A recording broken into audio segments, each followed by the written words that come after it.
Shalom, j'espère que tu vas bien. J'aimerais partager avec toi ces messages inspirés qui reposent dans Éphésiens chapitre 5 du verset 22 jusqu'à 33. Et c'est un message qui parle sur la mission du mariage. Ces messages a 3 parties, mais je partagerai avec vous cette première partie.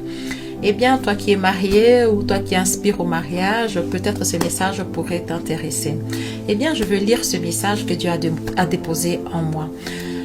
Dieu m'a révélé que lorsqu'il choisit 2 personnes pour s'unir, c'est parce qu'il les a envoyées au monde avec une même mission. Et ces 2 personnes peuvent également avoir des dons similaires pour accomplir cette mission commune que Dieu a déposée en elles. Lorsque Dieu dit dans sa parole « Femmes, soyez soumises à vos maris », eh bien, cela signifie de respecter la mission que Dieu a mise en vous, femmes, pour votre mari. C'est d'accepter que Dieu a donné à ton mari une responsabilité de direction spirituelle. Et toi, en tant que femme, tu es appelée à l'encourager, à le soutenir, à prier pour lui, parfois le reprendre avec amour et à l'aider à rester dans la volonté de Dieu. Ici, il y a un exemple. Par exemple, si votre mari ne connaît pas encore son identité en Christ, eh bien, il est de votre responsabilité de lui tenir la main et de l'amener vers sa destinée, afin qu'il découvre sa vraie identité dans ce monde. Le tout en lui offrant amour et respect. C'est en effet à travers l'amour et le respect que toi, femme, tu donnes à ton mari, que ton mari peut être amené à Christ. Ainsi, malgré les défis que le couple peut rencontrer, eh bien, notre mission en tant que femme est d'aider nos maris qui ne connaissent pas encore leur véritable identité en Christ à entrer dans leur destinée avec le soutien des dieux. Parce que seul Dieu peut les convaincre à travers nous. Et pour le couple, pour les mariés qui connaissent déjà Christ et leur identité, eh bien, l'objectif est de se soutenir mutuellement avec respect et amour, afin d'accomplir leur mission ensemble. Lorsque Dieu demande aux maris d'aimer leur femme comme Christ a aimé son Église, eh bien, c'est parce que Dieu veut, il souhaite que l'épouse soit sans tache. Qu'est-ce que cela signifie? Cela signifie que le mari a le devoir de bien prendre soin de cette église qui est son épouse. Il ne devrait en aucun cas la blesser par des mots ou des actes, car cela peut causer des blessures et empêcher sa femme et empêcher l'épouse d'accomplir sa mission dans la vie de son mari. Ainsi, les deux pourraient même se perdre et ne pas réaliser la volonté de Dieu, perdant par là même la destinée et les bénédictions qui leur étaient réservées. C'est pourquoi Dieu affirme que le mari doit aimer sa femme comme son propre corps, car ils partagent la même mission tous les deux. Ils partagent la même destinée. Si le mari détruit son épouse par le manque d'amour, cela peut compromettre leur mission, nuire à lui-même et déstabiliser sa propre vie.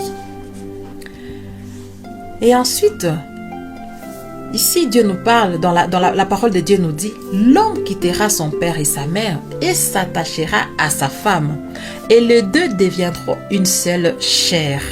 Cela rappelle que lorsque Dieu les a créés et les a envoyés dans ce monde, c'était avec une mission commune à accomplir. Ils partagent le même combat et ils doivent combattre le bon combat ensemble. Donc le mari a la responsabilité de bien entretenir et d'aimer son épouse comme lui-même. J'aime beaucoup cette parole. Prenons l'exemple d'un homme qui insulte et bat sa femme. Cet homme doit réaliser qu'il s'attire sa propre destruction et compromet sa propre destinée, risquant ainsi de manquer la bénédiction que Dieu lui réserve. Donc, il risque de perdre même la bénédiction que Dieu lui réserve parce qu'il est en train de détruire lui-même sa propre destinée. sa propre destinée, donc sa propre épouse, parce que lui et son épouse, ils ont la même destinée. Ils sont appelés à accomplir une même mission. Maintenant, s'il insulte sa femme, il la bat ou il la maltraite, donc il est en train de se détruire lui-même. De même, il n'y a pas que les maris, et pour les femmes aussi, de même, une femme qui ne respecte pas son mari ne respecte pas la mission. Une femme qui ne respecte pas son mari ne respecte pas la mission qui lui a été confiée dans la vie de son mari. Ici, Dieu veut tout simplement nous enseigner que l'amour et le respect sont les éléments fondamentaux, excusez-moi, sont les éléments fondamentaux pour un mariage éternel. Je vais répéter cette phrase. Dieu veut simplement nous enseigner, nous les mariés, que l'amour et le respect sont les éléments fondamentaux pour un mariage éternel. Sans ces éléments, il est impossible de remplir notre mission ou même de bâtir une relation solide. Sans ces éléments, il est impossible de remplir notre mission ou même de bâtir une relation solide. Ainsi, nous qui sommes engagés par les liens sacrés du mariage, nous devons veiller à ces principes. Dieu nous demande de veiller à ces principes, nous qui sommes engagés par les liens sacrés du mariage. Car c'est là la volonté de Dieu pour nous dans le mariage. C'est là la volonté de Dieu pour nous dans les mariages. Donc je répète cette dernière phrase. Ainsi, nous qui sommes engagés par les liens sacrés du mariage, nous devons veiller à ces principes, l'amour et le respect.